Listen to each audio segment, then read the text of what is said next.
had the chance to work with Alicia and Lizzie, who are here, who are, as you say, who are amazing, and they do so much for this film. So I don't want to spoil too much. I think it's a movie that is important today for many reasons. So I think it will make something like emotional to you, whether you decide that you want or don't want to have this. And I would like to thank the producers, number 9, Shivans, Tikitan, and Olsen, and Project Infinity for helping us to make the stream like come alive. So yeah, thank you.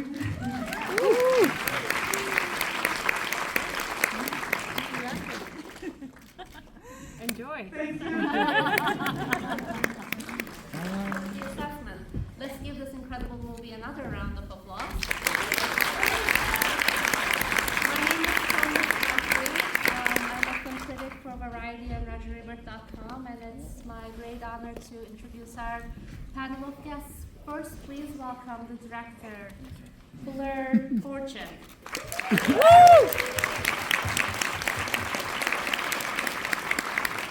Please welcome Elizabeth Olsen.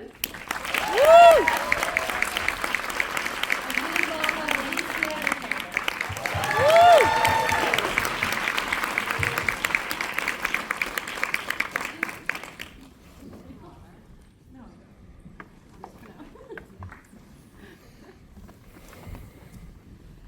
So glad to be here with you tonight. Congratulations again on this extraordinary movie that really took me on a unique journey that I haven't been on before.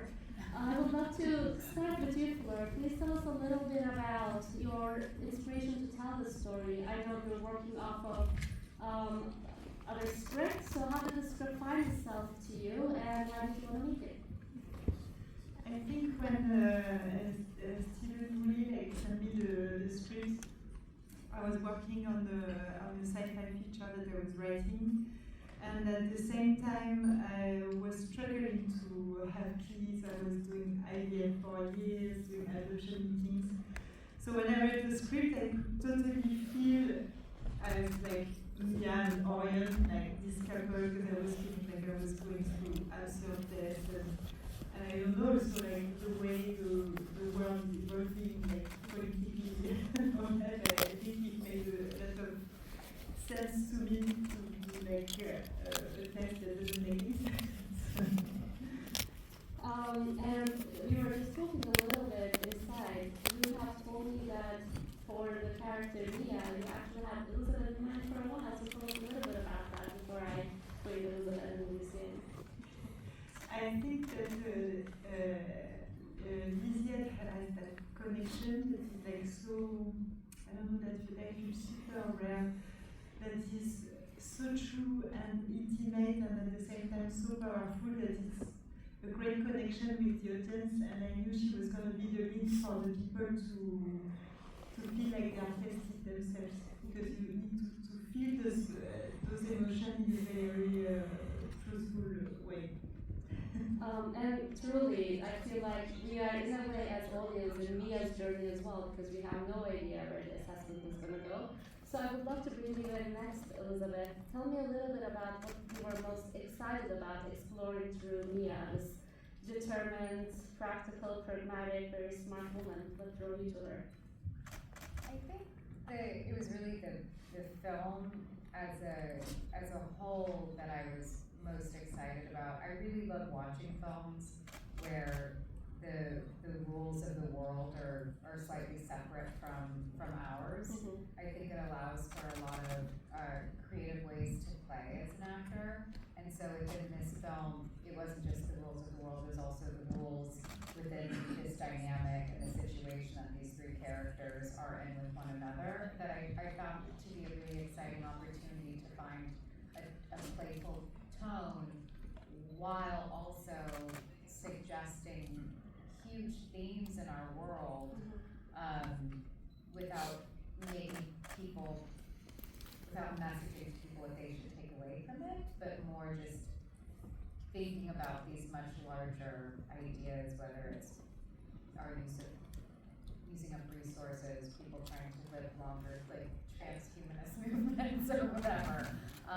And so I was excited by all the themes in the film, and then what Flora and I ended up speaking about with Mia that felt like a great end was just her relationship to kind of a sense of wildness and her natural connection to nature, obviously with her work and the relationship she has with the water, which I don't personally have a great relationship with water, but now I do. Because I was forced to swim in open water and it's terrifying. You were really intensive. I was hardly a mover. It was such crazy currents that I was just swimming my little butt off and going nowhere because the current was so strong. Anyway, I'm derailing because I'm very circuitous and I answer questions. But that's why I wanted to do this project. And Fleur's work as a filmmaker for music videos, I found so visually creative, such interesting composition and light and design and faces that she would find. And I was just really excited to see what she was going to do with this film. Thank you.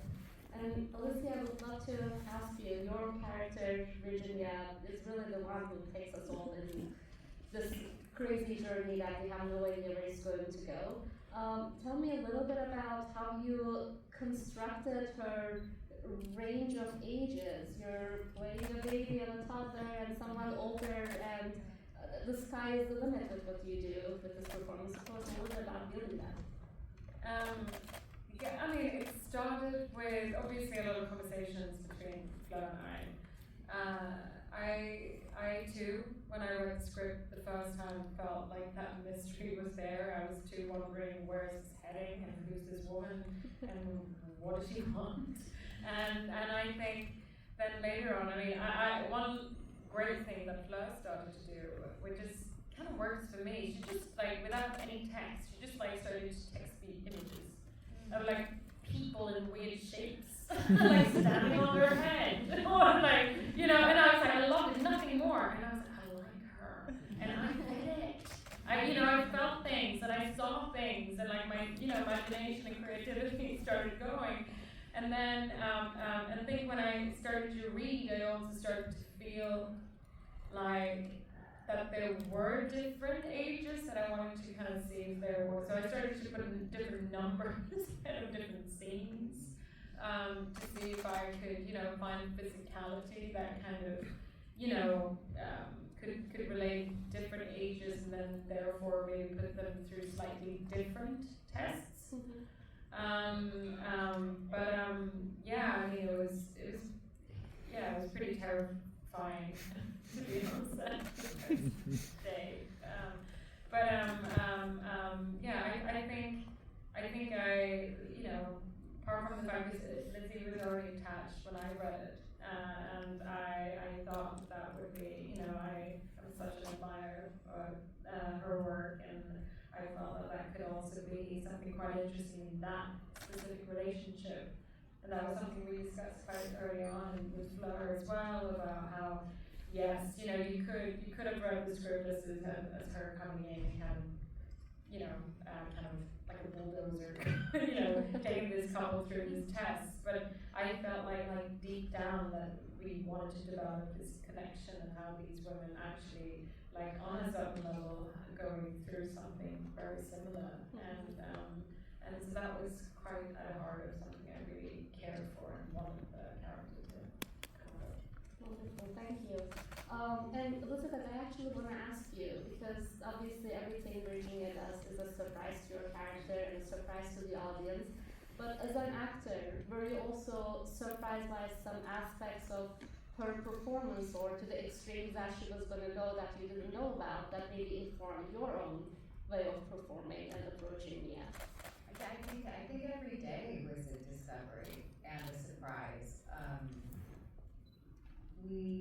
I think we'd always have some sort of map with blocking and rehearsal, and like what Alicia is saying about the dynamic between the two of us, I I think the thing that I hadn't thought about when we started, we did, you know, 2 days of rehearsal and chatting about characters and arcs and relationships, the past lives, the rules of the world that they're all inhabiting. And the thing that I found really exciting was this element of when their alliances shift and they're no longer opposing heads, but they're finding something really sweet and tender between the two of them. That wasn't really necessarily on the page, and it was something that Alicia brought to the relationship that I was so surprised and excited to start moving in that direction. And then when that becomes betrayed, what that feels like when you start to feel so vulnerable and exposed and trusting someone. And that those were things that, you know, aren't very, I think. I mean, there is some part of it's referenced in the final scene between the two of them, but I think it all helped that final scene have a bit more of a dynamic, more consequence because of the relationship we watched them build. And it was also like the last scene. It was The last scene shot, I which yeah. was very helpful. I mean, yeah.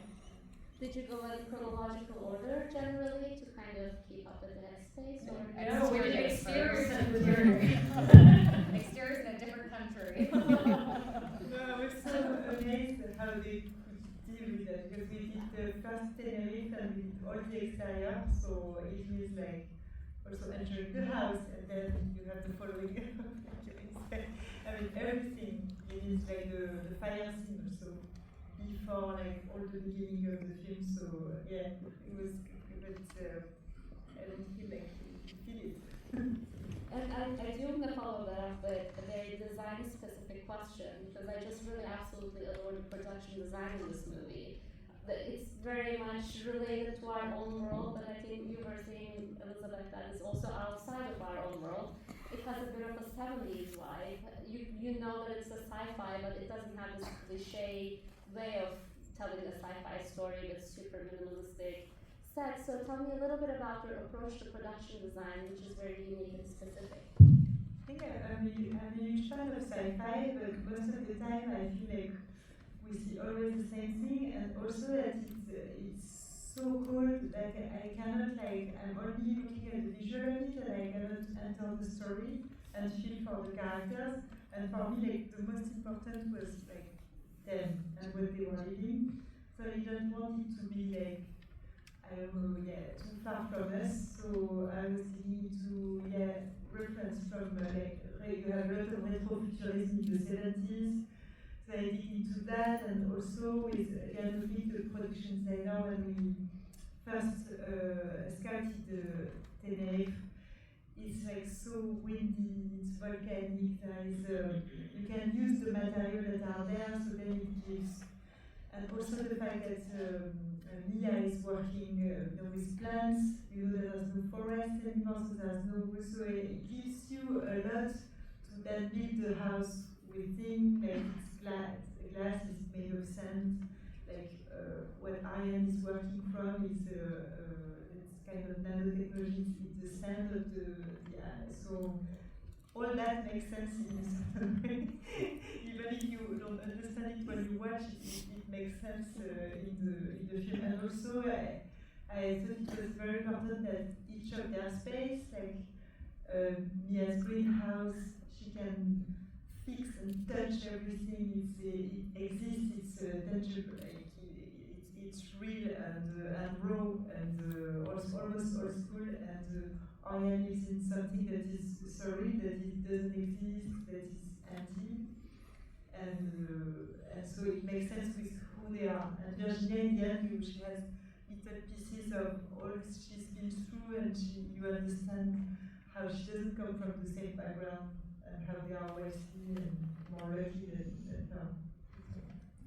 And I want to ask you, Alicia and Elizabeth, does it inform your performance and help you in any way to be in these sets, in these very specifically designed sets, to get into the mindset of your characters and the story? How is that instrumental for you? Yeah, of course. I mean, it's such a gift. I think it, like, for me, it starts with when you go to your first costume fitting. That's like the first step. That suddenly the character just kind of starts to come to life, and then you get to the set, and actually, I mean, we did start in Tenerife, and that was so interesting because it was wildfires going at the same time. It was extreme heat. It was wind that made you go crazy. And you know, it's like you're in the element, and it's like you can't but be part of that and have it affect you. And that was definitely the same thing when we came to Jan's incredible sets. And you know, it was nice because we were there for a few weeks, and it became our stage in a way. There was a lot of details, and there was that thing of going around and getting to know the space. And yeah, so it was yeah, I think it gave a lot. Amazing.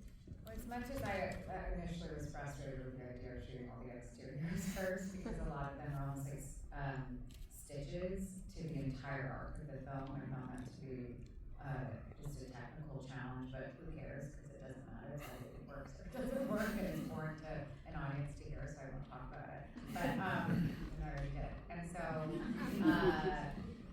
what was really informative of being in Tenerife is we then could go on to these stages with the life of what that was. And I actually am so grateful that we did it, because if we had you done it in reverse, I feel like I would have thought, oh shoot, like I would have had a different It was so way of intense. holding my It was very body in space. Yeah, he really had to survive. And the other thing that was so miraculous with Jan's design is that greenhouse was absolutely real. Every single thing in it was living.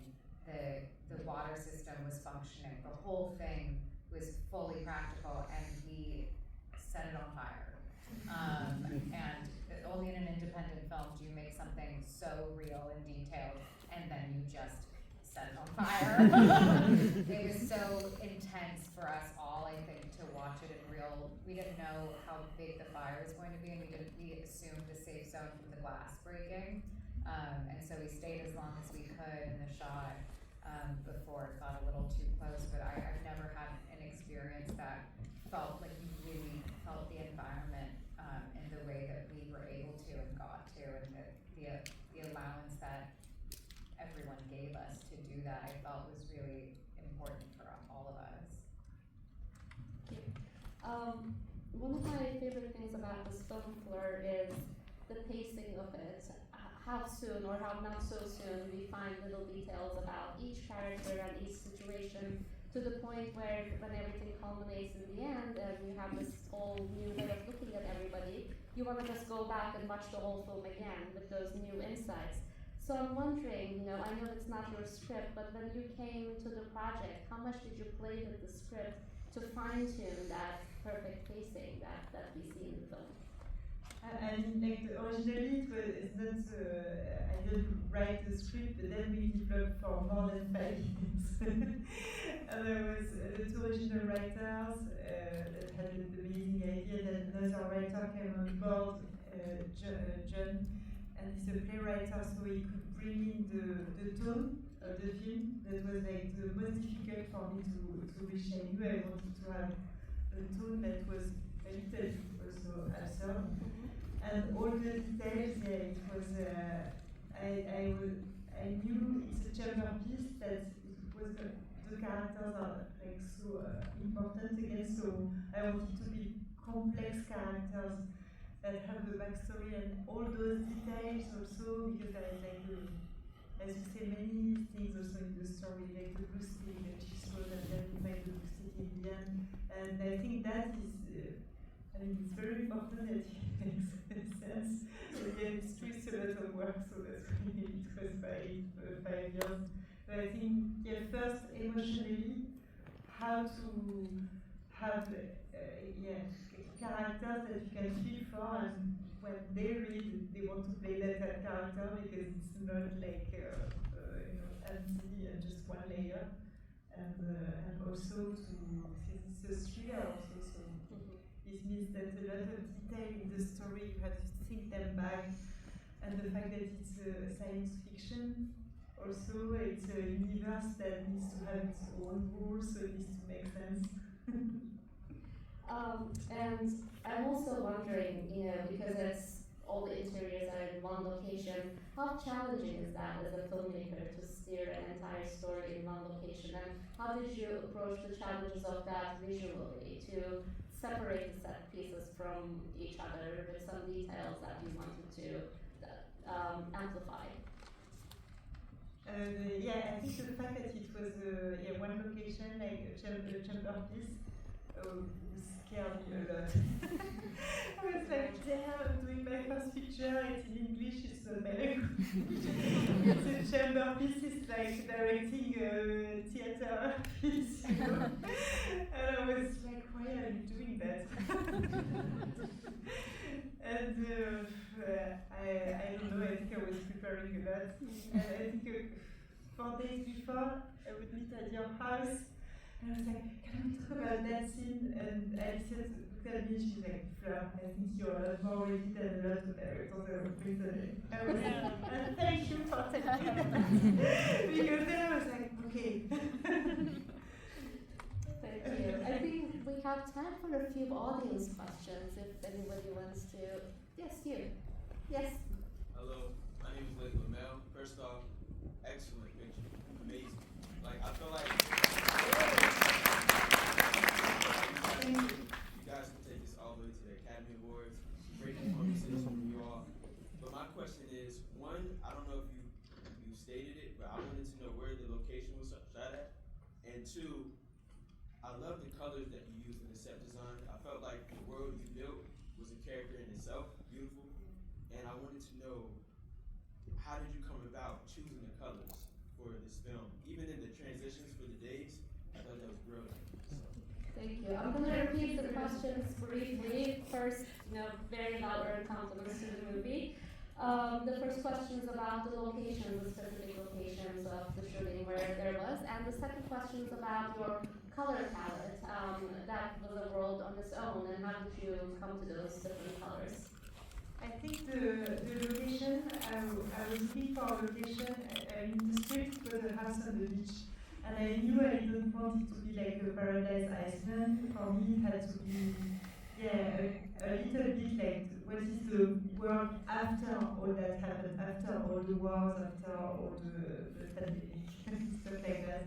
So, it could be, in my mind, it was like maybe it's our future, but it could be also a slightly parallel future. So, I wanted it to be raw and welcoming, and also for the thriller element, the fact that there was like a lot of wind, it's threatening all the time. And then for the colors, there is a color code that is like primary colors that I think for me is very childish. That makes sense for the story and the fact that it's a test about like are you going to be able to raise a child. And from those primary colors, then we decided to build I was talking with Jan, and there was this dome, and I said I want it to look like a toy, and then we decided that the stained glass, we could make it like colors, also because we didn't want to see through the window because we were in studio. So sometimes like when you try to save money, it's good also for creativity. Yeah, it propels creativity. Let's take a couple more questions. You? Yes, yeah. Sorry. Hi, my name is Yasmin. What advice do you, first of all, amazing film. I love the cinematography. I think it's amazing. Your acting is amazing as well. What advice do you have for like future filmmakers, especially as like a woman filmmaker myself? Question about an advice to future feature filmmakers, especially women filmmakers. I think no, I would say like don't listen to advice. Like follow what you really think in your gut, because I think the moments women have been told so much to just like be quiet and listen. So I would say like don't listen and just listen to your own voice, and that's the reason why you do like a good movie, I think. Let's take someone from all the way at the back. Yes, you. Oh. Please speak loud. I'll try. I agree, amazing movie. My question is for Alicia. I feel like your character was so well thought out and character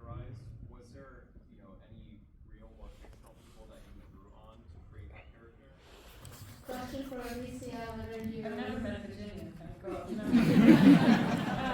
No, I guess, so I did have a 2-year-old at the time we were shooting, and I was almost 5 months pregnant by the end of this shoot, so I kind of had some inspiration from within, but it was,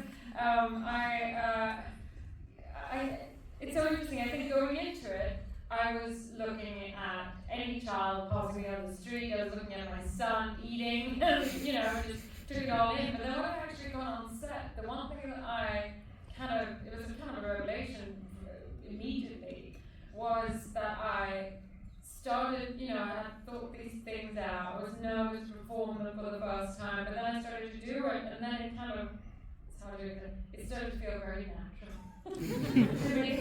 And I think it's because, I wanted to act it from a place where, I didn't make a caricature. I wanted to make, even though I'm not a 2-year-old, I wanted to, what if I go there? What if I go as far as really try and be true to this now? And then from there, it's I had things, it was like memories of my own childhood, of things that I was like, oh, that used to really upset me. Or, yeah, no, I remember that was things that I thought that made me happy. So it was interesting that it kind of, I think, took me back to a core version of myself there somewhere, and that was a big inspiration.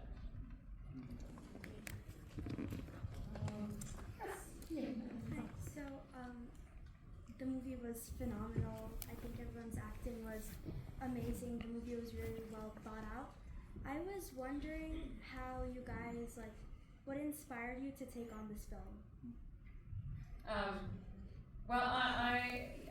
I really thought that the script was kind of like a page turner. And I think, scripts can sometimes be like they're not novels, they're not books. There's something different. Sometimes I need a lot of space and thought for me to kind of get myself into picturing where I am and what these characters are. Instead, I was reading it very fast, and I really just was wondering what's going to happen next. And I think I love what you said, the fact that it's genre piece as an act. I thought that kind of intimacy between us was going to be really interesting. Elizabeth was involved, and then Fleur. I had seen, looked up all your work, and then I think we had one of our first students. And what you said is what I said too. It was I knew this was your first feature film, but it's that thing when you get off a call, and I was like, this woman knows exactly what the film she wants to make. And I'm so curious, and I really would love to be part of her visualizing this thing. So that was a big part of what I wanted to do. I actually want to follow up on that question about the inspiration behind this film.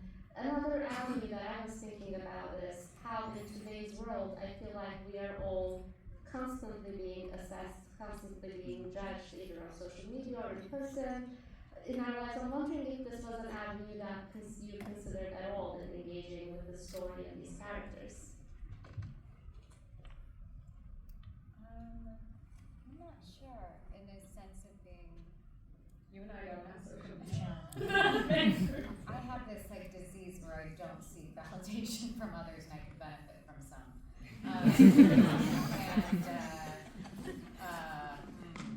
I don't think I saw it in that way. To me, the best thing that I thought we could achieve was getting. My goal, I think, when I was reading the script as an actor, was how can I find my own edge? I was frustrated. I like playing characters that are challenging themselves with trying to keep control of things, and I am also a control freak. And so what I was hoping to find within Mia and the story that was there was a sense of getting to one's edge and then pushing beyond it, and a sense of wildness and being able to challenge yourself creatively in that way. And when Alicia came on, I was so excited because I think she's such a daring physical actress, a daring actress emotionally and very, very physical and in her body. And so I think that was a goal, was to figure out how to feel and Fleur created a set, and Himesh couldn't be a lovelier person to work with. Boy, English for me is very personal now. In Greece, it's a very far flight. I assume, I've never been. But I know what the world map looks like. And so, I think we were able to all push each other to an edge and try and push beyond that. And I think that was really fulfilling and thrilling and scary, and just like, and it was because we had such a healthy environment creatively that we could all do that with one another. Wonderful, thank you. Let's take maybe one more question. You. Yeah. Hi, my name is Shayla Mendoza. I'm also a future filmmaker. My question was for Elizabeth. I wanted to know how mentally you took on this role. Because as your character grows, you go through more intense scenes that you have to deal with. So how mentally was it to prepare for Virginia? Question for Elizabeth about, mentally and emotionally taking on a part like this, because you're also on this journey that your character is getting more challenged and frustrated as the story goes on. There's some jobs that I try and always keep me and work separate, and this was one where it just kind of was, I felt like the separation was a little challenging sometimes. And I think it's because I didn't have very many different variables between myself and Mia. I like having an accent or a funny walk or something, so that I feel like I'm hopping into someone else. And I didn't have that I didn't have those guardrails in a way. And I think it's very hard to watch this movie, to be honest, which is vulnerable and uncomfortable to say. But it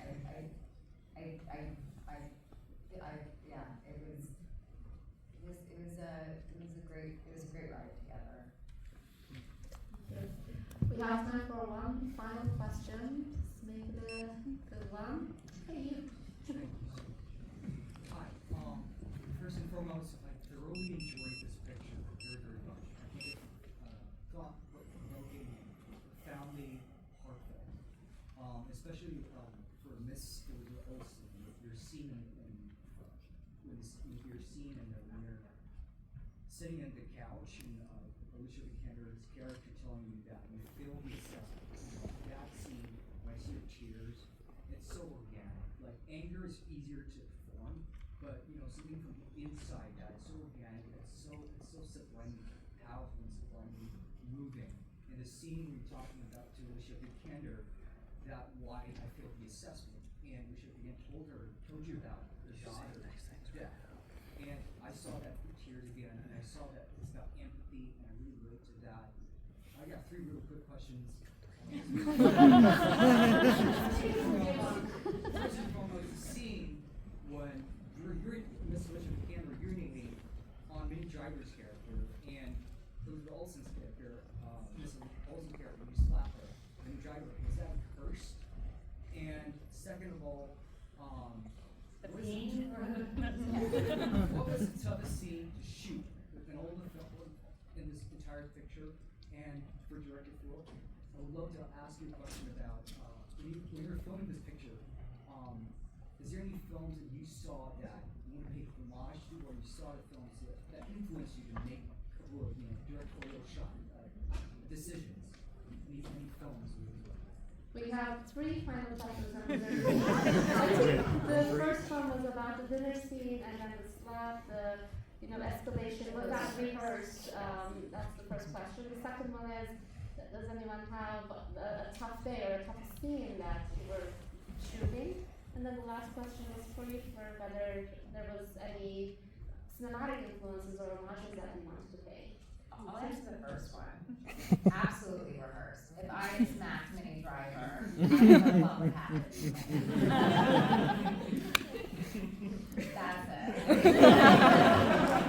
That's funny.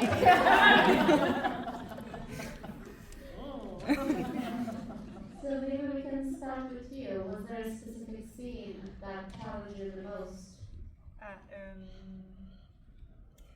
I think the scene, I have to say that the vibe on set, what they say, like, was very special, like, creatively, and we stay friends, and I know that was like, I could see them running on set. We were happy to do that film, but creatively and as a human experience. So that was great, but I think the scene that was the most challenging, that scared me the most, was the dinner scene before. But before I was shooting in Busquets, then I have to say, like, that it was scary me before, but when we were doing it was, I felt that because they are so great, it was quite easy. So yeah, the dinner scene, because there's many characters, so technically it's complicated, like, you have to shoot many angles. And for you, Alicia, and Elizabeth, a scene that was particularly scary or challenging? Well, I would probably say that the scene when I started throwing food around was actually also the first scene that we shot where I went into any form of child behavior. So that was just, I think, one of those humps that I had to get over of showing all the things that I had been pretending to do at home. I think the most challenging scene for me was the scene with Himesh when he's showing me the child he created. And I think it was because it's kind of a set that has no set, and there's no geography to use. And so you're trying to get out of a space that has no exit. And so it's like you're trying to activate through to the end of the scene, but there's no entrance and exit, and you're in like a dark hole and nothing to interact with. And so I think I felt like I was, I wanted something to help me.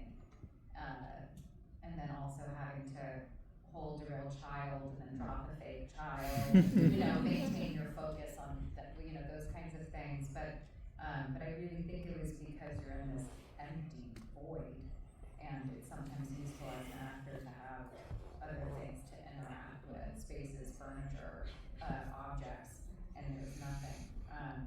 And so I think that one felt challenging that day. And the last question, are there any specific cinematic references that you want to pay on? I think I don't like to have one main reference, because then you copy a movie. I have like many references from everywhere. It can be a photograph, like another photograph I sent to Alicia. It was just picture of a woman in a costume, like standing still in very weird way. So it can be that, it can be music. There was I had in mind, sometimes when I talk to people and say, talk about the discreet charm of the bourgeoisie, or maybe the lobster, but just to make them think of a future that they haven't seen before, because in the end it doesn't look like those two movies, but it was just to explain to the crew how to think outside of the box. And yes, and otherwise the rest is a mix of different things. It can be contemporary art. It was one of the most interesting visual decks I've ever seen a filmmaker share. There was no specific medium that was the majority medium that was the visual reference for the film. It was really inspiring, between sculpture, photographs, film images. I don't even actually know if there's a single image from a film in your book. It was really kind of remarkable, and it was very inspired and original. And that artistic thoughtfulness is very much in every scene of the film. Thank you so much for listening.